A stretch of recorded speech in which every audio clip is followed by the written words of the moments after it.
All right, what's going on, Outpour? Can I be honest with you just as we start? I mean, you shouldn't lie, right, if you're a pastor at the beginning.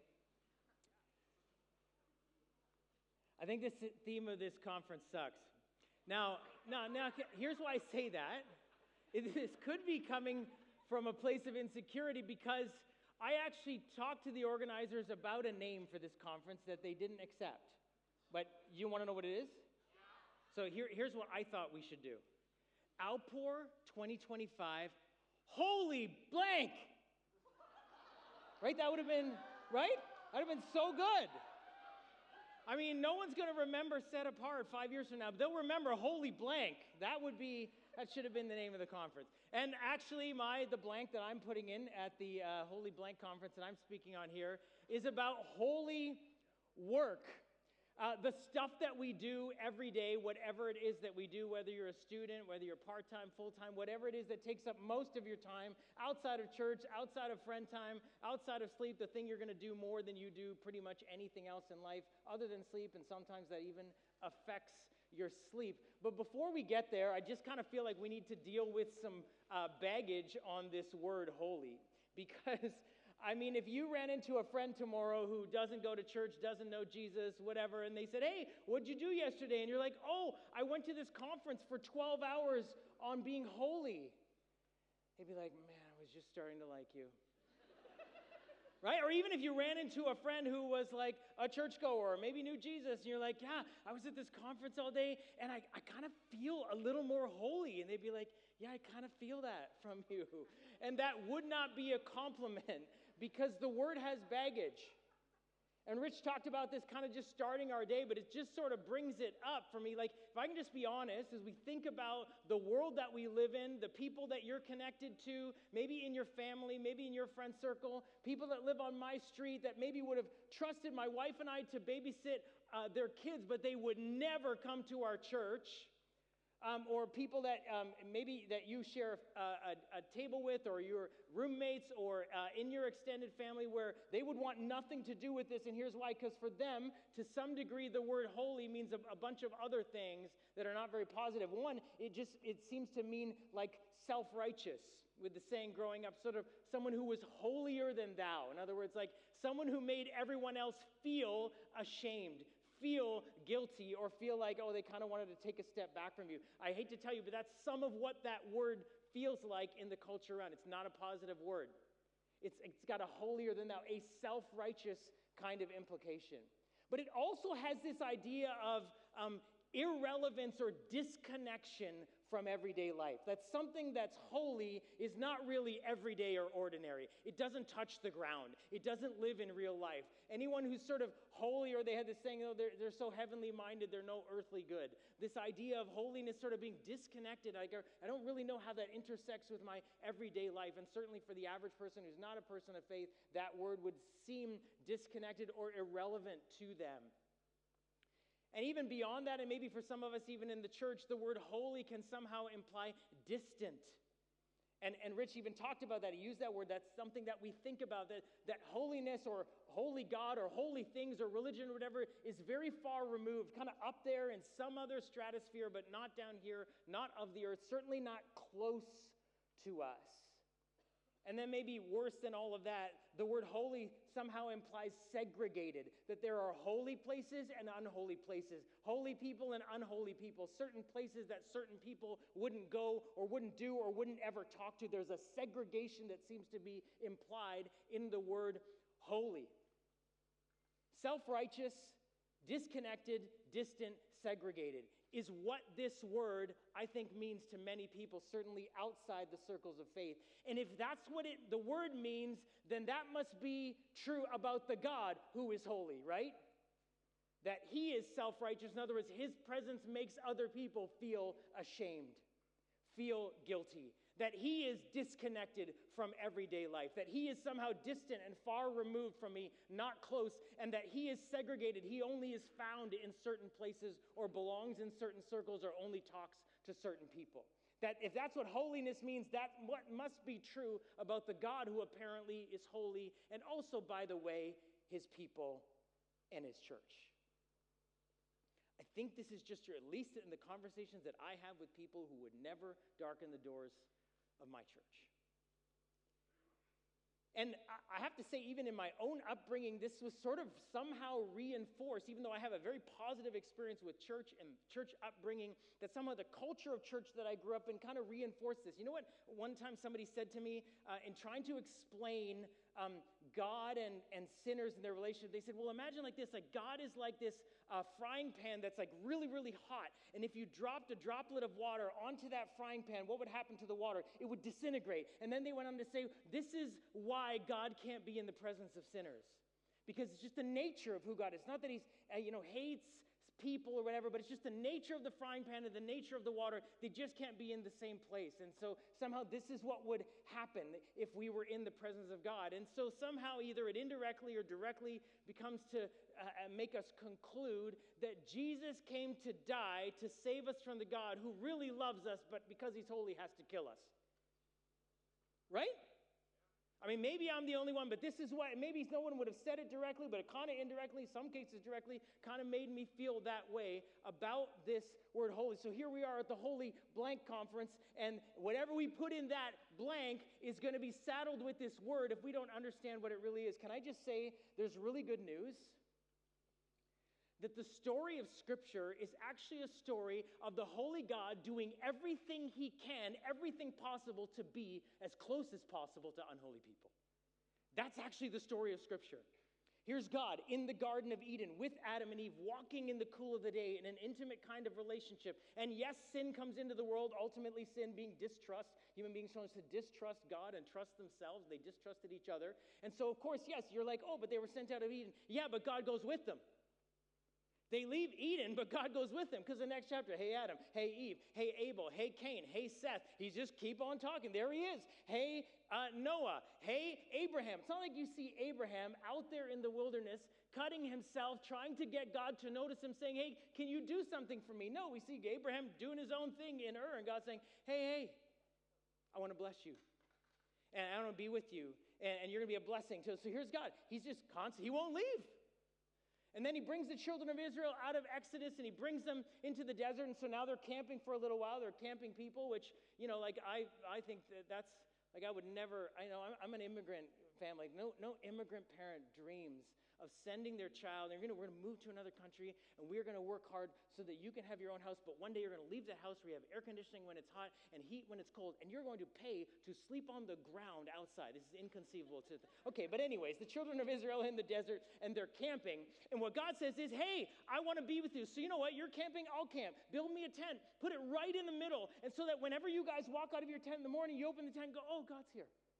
And you know what? If you sin, here's what you're going to do. You're going to have to bring, I don't need you to kill your children, because that's what some of the surrounding nations were doing to appease their God. So I don't need their blood. And I don't need to cut yourself, because that was some of the other nations would do. But there's still going to be blood involved because of sacrifice. So you know what? Just kill Fluffy the lamb or a couple of doves, and it'll be good. And in fact, sometimes just take this goat, and the priest can just put his hands on the goat, the live goat, and they'll say, hey, you know what? Now all the sin of the community is on this goat, and we're going to send the goat away into the desert, and that'll be good enough for me, the scapegoat.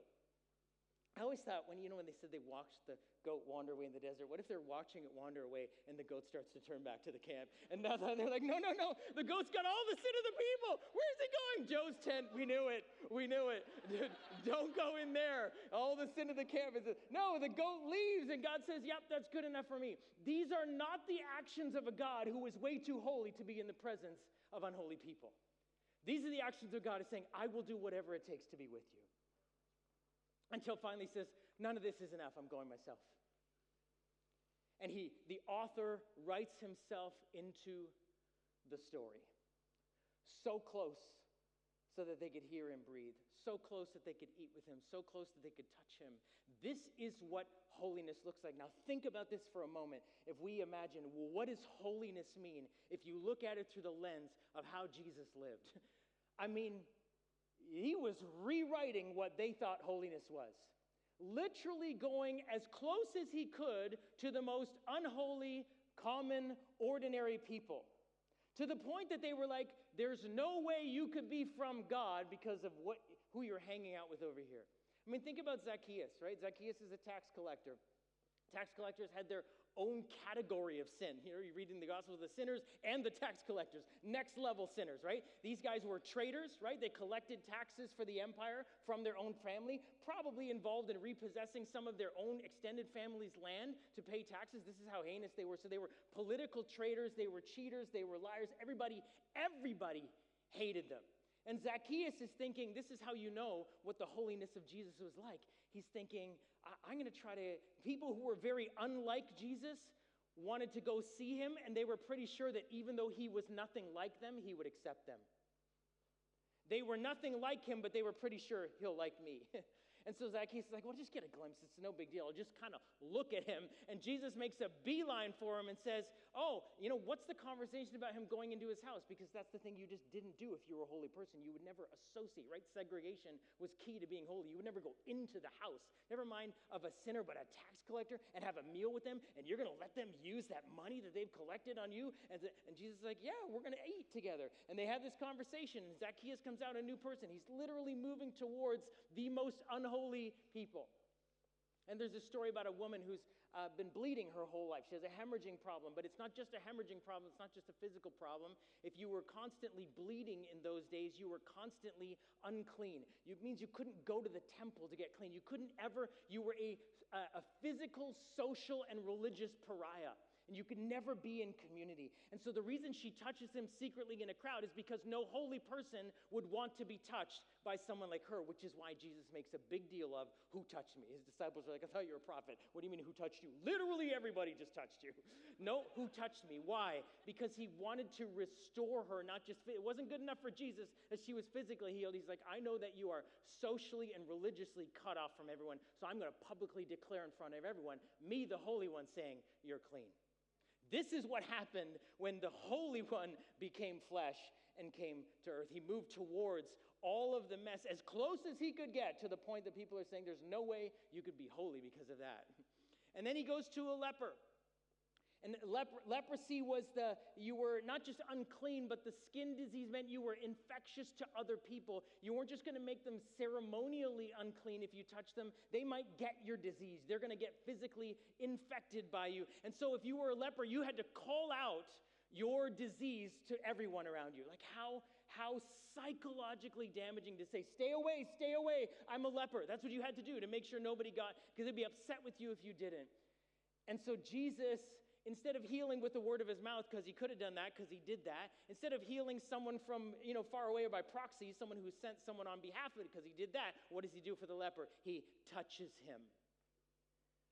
When was the last time the man had been hugged? Maybe decades. And so Jesus is saying, no, this is how it works. You don't contaminate me, I make you clean. My touch, my presence, my move, and not just what I'm doing, but so that everyone can see that I have made you clean. This is what the holiness of Jesus looks like. And this is what we have to get straight when we think about holiness. And I want to ask you, when you sing that song, you will always be holy forever. Yes, we're thinking about God's reverence, but are you thinking about holiness like this? Like you will always be the one who moves towards the unhealthy, the messy, the ordinary, the unholy. Is that that's what we should be just as cognizant of when we are saying you will always be holy forever. You will always be moving towards the messy places. You will always be moving towards me. When we sing you will always be holy forever, that's what we should be thinking. And we need to get this right, because whatever we put in that blank at the Holy Blank Conference that we're all at this week, we have to understand, well, what is holiness? If that's what holiness is, what does it mean for me to be holy in the work that I do, or really in the life that I live? In whatever you happen to do for most of the hours of the day that you do it for the rest of your life, good news, bad news, until you die, you're going to be working. What does it mean to do that as a holy person or as a holy people in holy work? Well, I am glad you asked. I want to answer that question from a letter from one of Jesus' disciples, Peter. He says this in 1 Peter 2:9. For you are a chosen people. You are royal priests, a holy nation, God's very own possession. As a result, you can show others the goodness of God. For he called you out of darkness into his wonderful light.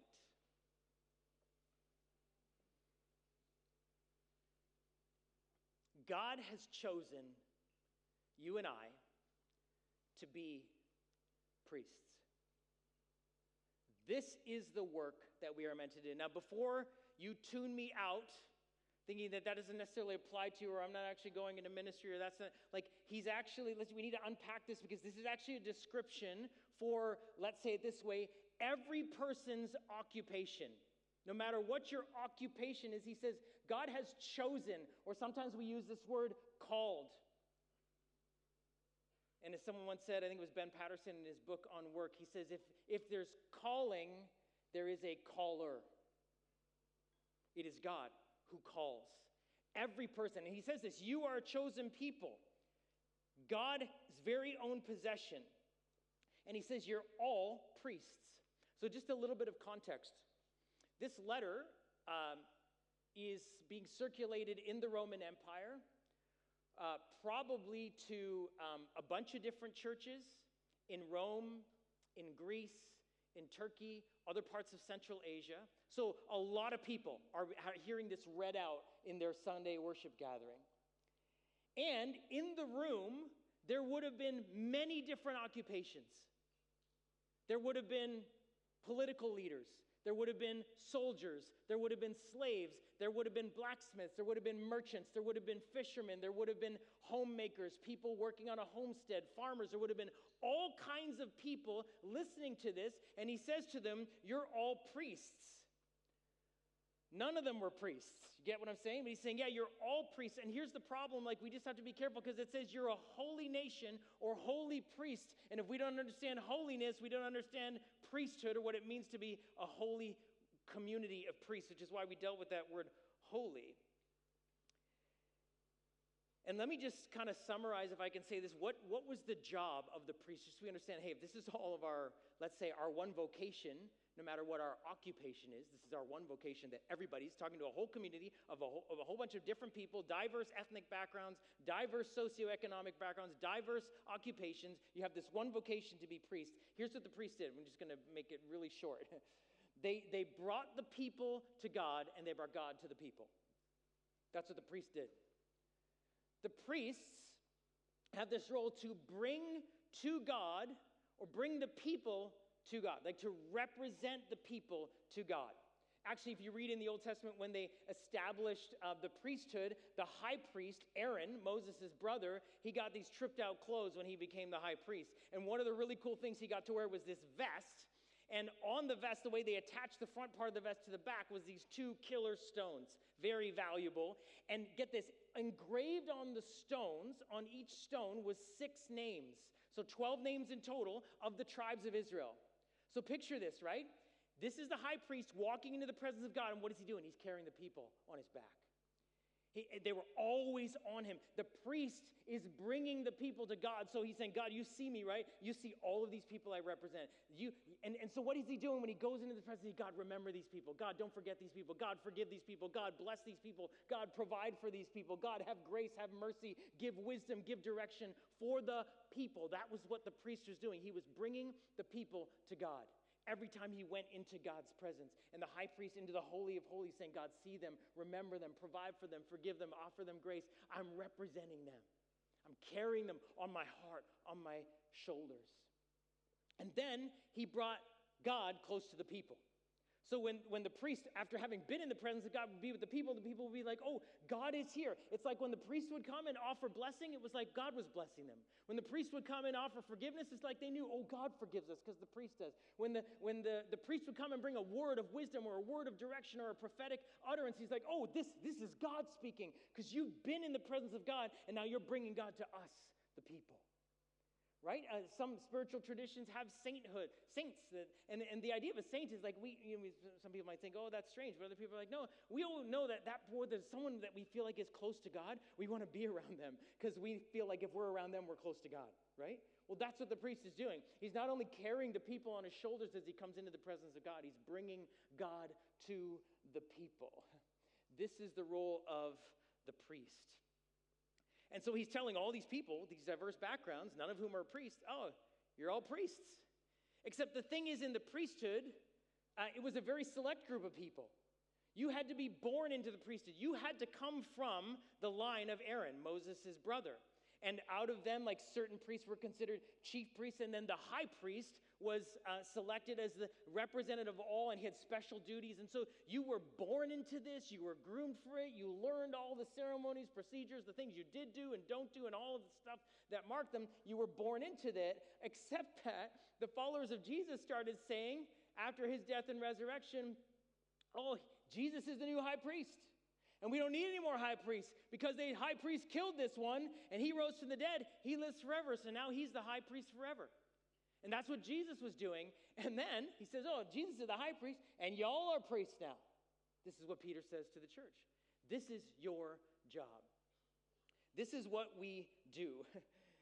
Which they would have said, like, no, I have to quit my occupation. No, you do your occupation, but this is your one vocation. And as you do your occupation, you do it as a priest.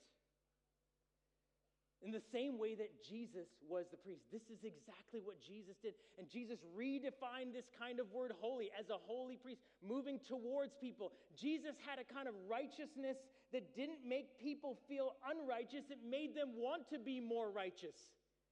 The righteousness of Jesus, we know, wasn't a self-righteousness. It didn't make people feel guilty and shameful. It made them want to get close to him so somehow they could become like him. That's true goodness. That's not self-righteousness. That's goodness. That's beauty. And Jesus was so relevant into their everyday lives, using analogies from their life. He had been a carpenter for most of his life. He understood what it was like to feel like you're working at a job that's a bit below you. I mean, you feel like your job's a bit below you? Jesus is like, hey, welcome to the club. I had to be a carpenter. You think at some point he's like throwing the tools down going, God, really? Like, I can do more than this, right? He was so relevant, so connected, so touchable, so close to them that they were like, there's no way you could be who you say you are. We know where you grew up, man. You're a carpenter's son. This was the holiness of Jesus. This is how he did his work as a priest. And yet we know that's what he did. He brought the people to God. Jesus in his ministry, and so many times it says, he had compassion on them. He saw that they were harassed and helpless. He wept over them. He would spend nights praying and mornings praying and all night praying. Why? What was he doing? Carrying the people that he was leading. And sometimes we know in a conversation, he's like, hey, Peter, I prayed for you. John 17, I prayed, Father, I prayed. I kept the ones you gave me. I put them on my shoulders. I brought them into your presence over and over and over again. This is what Jesus, the high priest, was doing. And he brought God close to the people. He helped them see and experience the forgiveness and grace of God. And people were like, man, this person teaches with an authority that's unlike any of these other. In other words, what they were saying was, we can feel God when we're with this man. We can see God when we're with him. This was the role of Jesus as the priest. And this is what it means for us to be priests like that. That we carry on us the people God has entrusted. It begs this question. These two questions. Do you see the people in your life, especially those that don't know Jesus, as people you're meant to bring to God every day? Do you see that? All of the people that you are connected to in your classroom, in your work teams, in the job that you're applying for, as you're applying for the job, or as you're thinking the profession you're going to get into, as you're making big decisions about the rest of your life, are you thinking not so much, what am I supposed to do and why would I want to do this and how I'm going to do it? Are you thinking, who? God, who are you sending me to? Who am I carrying into the presence of God? As I go into God's presence, are most of my prayers, look, I'll confess, about me and mine and what I need? Or am I carrying on my shoulders the people God has entrusted to me as a priest? Am I saying, God, see them? God, hear their cries? Am I close enough to know what's going on in their lives that I can bring them and I know I'm carrying them into God's presence? Do I see the people in my life, especially the people that don't know Jesus, as people I'm meant to bring to God every day? And secondly, do you see the places where you live and work as places where you are bringing God close to the people who are there? This is where God has sent you. This is where God has placed you. Sometimes we're wondering, oh, why did I take this story? Or why am I in this class? Or there's only whatever. Or why am I in this job? Or whatever. And God's always going to say, have you looked to your left? Have you looked to your right? These are the people I have sent you to be a priest to. I'm asking you to take me to them. Because they don't know that they need me. So you put one hand on me and one hand on them. Or as you come out of being in my presence or being at a Holy Blank conference for 12 hours, that somehow, like Moses, your face is radiating the presence of God, that maybe people can't put it into words, but when they're with you, what are you? You are a presence of peace in the room. That you are someone who reconciles relationships in your workplace or in your classrooms or in your family, or that you're someone who speaks words of blessing, because when you're there, you're like a priest. So if you bless, God's blessing. If you forgive, God's forgiving. As you guide, God's guiding. That's how it works. That's the role of the priest. That's what Peter says. This is all of your jobs now. And this is how we know this is a different kind of holiness than the world thinks holiness means. Because Peter says, so you can show others what? The goodness of God. Because they don't know I'm good. They don't know when you guys sing Reckless Love that I'm that kind of a father that would come after them to prove to them my love and faithfulness. They think all kinds of other crazy things about me. They don't know it. So you have to show them the goodness of God. As you have experienced goodness in my presence like a priest, in prayer, in worship, in these times. Friends, these things are only holy insofar as we then take this holy God to the people that don't know that this is what he's like. That we are priests in the places God has sent us to. So that you can show others the goodness of God. To be priests is to be a priest like Jesus. To have a goodness about it. So that our holiness isn't a self-righteousness that repels others. That somehow they see us and they're like, oh, like it's a little bit too much. That we're judging them by our look or by our tone or by what we talk about or don't talk about or the places we will go or don't. So often, even unintentionally, and this is the unfortunate, like, why is it that people think those things about holiness? It's on us. This is not who God is. Why does the world think that? Because this is how the church has been. A kind of righteousness that makes others feel guilty and ashamed instead of a beauty that draws them in and say, I'll have what you're having. Can I have some of that? I see your marriage. Can I have some of that? How do I learn? How do I become more like you? That we have a beauty, not a perfection, but a beauty around us. That we have a relevance and a connection into everyday life that people go, man, you seem to have 2 feet on the ground. You're living in the same world I am. You work in the same office I am. You're in the same class I am, but there's something about your life that is different. That we have a closeness and not a distance to them and to God. And that we aren't marked by our segregation. Some of this, I feel like even we have 2 sets of language. We have language that we use inside the church that, quite frankly, is unintelligible to a world outside. We need language and words, ways that actually are about everyday life that help them not assume that we mean distance, disconnection, segregation, because that's just the default understanding of what holiness means. I think about a woman in our church who was telling me she works with partners at a senior level in a pretty big services firm in the city. And she said, I was having a conversation with someone at my work, and the woman said to her, I have to tell you, I had this profound experience of healing through a psychedelic group that I'm a part of. She's taking psychedelics, has this profound experience of healing. Now, as people who would think, that's not good. Like, what does holiness mean in that moment, in that conversation? I wouldn't do that, or you shouldn't do that, or now I don't even know what to say. I'm just going to try to change the subject and get out of that conversation. You know what my friend said? She said, that reminds me, actually, I can totally relate to that. I had a profound experience of healing through the prayer ministry at my church. And then she said this to her. Hey, she's like, I have a question for you. She said, I know in my experience it was Jesus' power that healed me. Where do you think the power came from that healed you? The woman said, I don't know. I got to think about that. That is a holy question. That is saying, I'm not disconnecting from you. I'm not removing myself from you. I'm not getting out of this conversation as fast as I can. I'm going to stay right where you are, because what you are looking for is, and she said this to her, she said, I've never felt more loved and grace before. And the woman at our church said, this is so, she's like, it made me want to cry.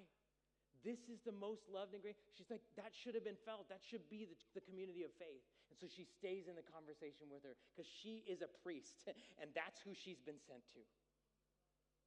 I remember years ago in university, we were walking to the bar one night with a bunch of friends because, 6 drinks in for my friends, that's where they would really start wanting to talk about spiritual things. Walking with a friend of mine, and she knew I was a person of faith, and she said to me, Vij, she said, I got to tell you, she's like, I respect that you have this faith, but she said, when I was 10, my aunt got cancer, and she said, I prayed and prayed to God that he would heal her, and he didn't, and she died.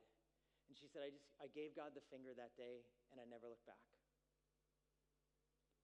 And in that moment, what am I going to, I'm not going to have some apologetic explanation for why God allows suffering. And unfortunately, that's all we've armed ourselves with, is answers. There's no answers at that point. I just said, I'm so sorry. Fast forward, 26 years later, we're still in contact. We actually worked together at a firm for a couple of years, and I had heard that she had gotten cancer. So I called her, and I said, hey, I'm so sorry. Tell me about it. We talked for a little while, and then I just said to her, hey, I know you got off the prayer bus a long time ago, but could I pray for you? And she said, yes, please. So we prayed. I'm crying. She's crying. Half an hour, got off the phone. Then we were out for dinner, my wife and I, and a couple other were at a friend's place, and she was there, and she said to me, when you prayed for me, actually she called me earlier and said, my scan's clean. She's like, I think your prayers helped. And she said, I just cried. She said, that was one of the most meaningful things anyone's ever done for me. This is someone who gave the finger to God and said, I want nothing to do with it. So what do holy people do? I guess that door's closed and I'm not going to. No, we stay in it because we're priests. Our neighbors kind of moved in. We moved into the house we're in. It was off a plan. We had some neighbors lived in there. They were lived for a while, moved out. We share a driveway with them. New set of neighbors moved in. Indians, of course, they like me, whatever, but everybody's your aunt and uncle, right? So of course, they're over with samosas and all this kind of stuff. And anyways, one day, my wife says to me, hey, so the woman is like a few years older than us and has kids slightly older than our age. And we know there's a bit of conflict going on between them, whatever, kind of here, walls aren't that thick. So the mother comes to the door one day and knocks, and I wasn't home. She said to my wife, hey, you guys are Christians, right? She's like, yeah. So you guys cast out demons, right? And my wife's a demon hunter, so no problem. She's like, yep, let's go. So she goes over there. So she says, Vijay, I'm going there. And she's like, I walk in. She's like, there's this shrine and all these kinds of idols. And I'm thinking, I don't know what this is going to do because there's all kinds of other stuff going on in here. But sure, I'll pray. So she prays for them, for the demons to leave and all this kind of stuff. Comes back. We don't know what happens.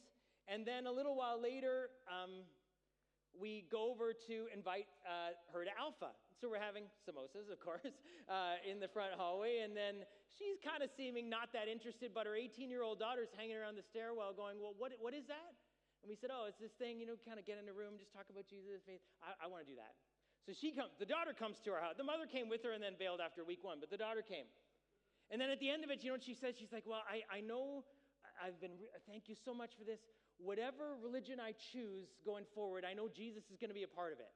I'm like, okay, cool, right? That's good. We'll take that. Next semester, she comes back again. The next semester, she comes back again. And Jen finally says to her, hey, what do you think? Whatever. Gives her life to Christ. The next year, she gets baptized. And now, the next time Jen was over at her house, she's witnessing to her mom. And Jen's just telling her, hey, just pump the brakes, just give your mom some grace, right? Well, what do you do? And do you cast out demons? For sure we do. We're priests. They're not coming to our church. That's not where this begins. It's in the places where you are every day where holy people, there's nowhere we don't go. Because it's not like Jesus goes, I can't go in there, so I'll just see you at the end of work. You go into that place. He's ahead of you. He's like, what are you doing? Let's go.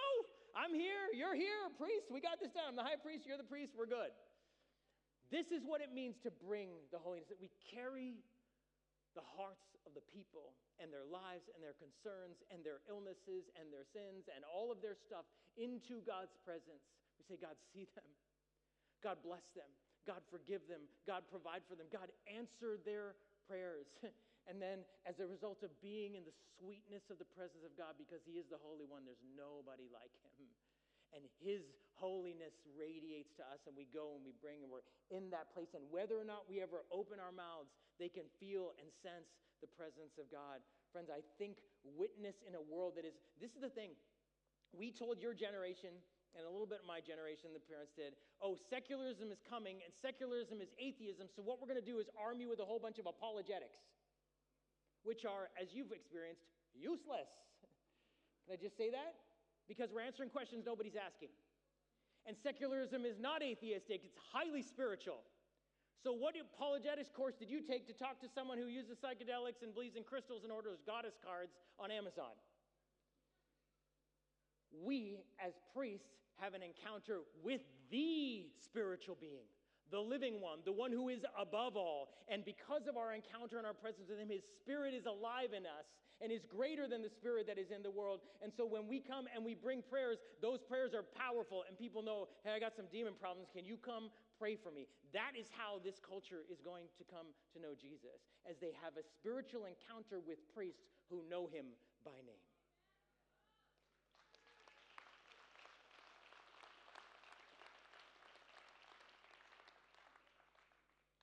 The passage ends with this thing. He says, for he called you out of darkness into his wonderful light. And I got to thinking, how is it that God called you out of darkness into his wonderful light? How did God call you out of darkness?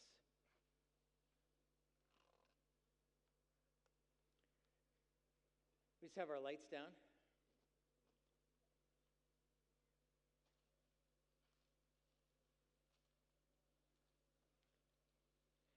Is this how God called you out of darkness? Oh, I see that darkness. Oh, yes, you lusting in the back row. Okay, yeah, there. Okay, unforgiveness between you and your mom. Oh, I can see it. Oh, come to the light. You know, is this how God called you out of darkness into his wonderful light? It's not. This is how God called you out of darkness.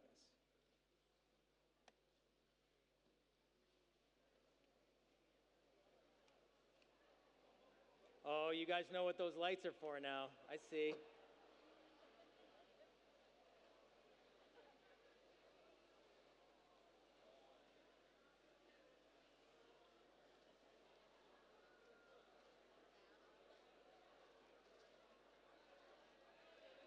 Hey, I don't care what they say about you guys. You're smart.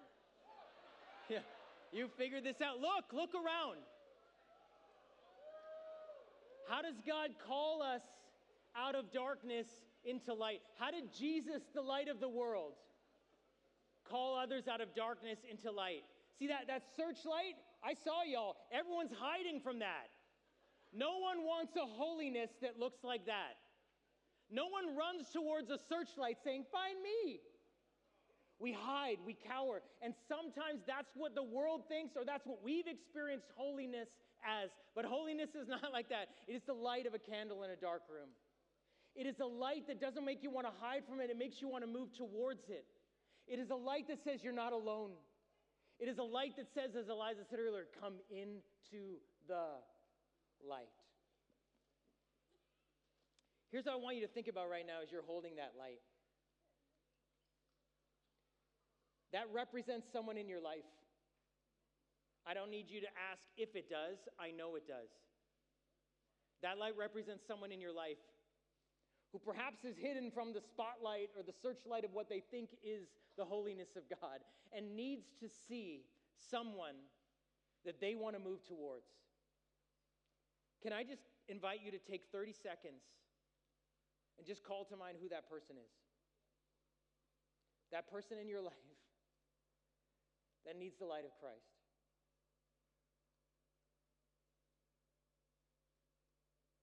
If you don't know who that person is, if you don't have a name, ask Jesus, who's that name? He'll give you a name.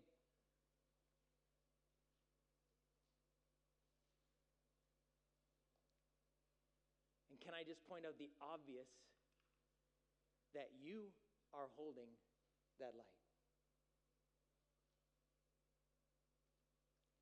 So I've asked my friend Jason Prasad from Alpha to come and just pray over you as you hold this light, that you would be priests that have this kind of effect on a world that desperately needs to know the God that you know by name. Jay, will you pray for us?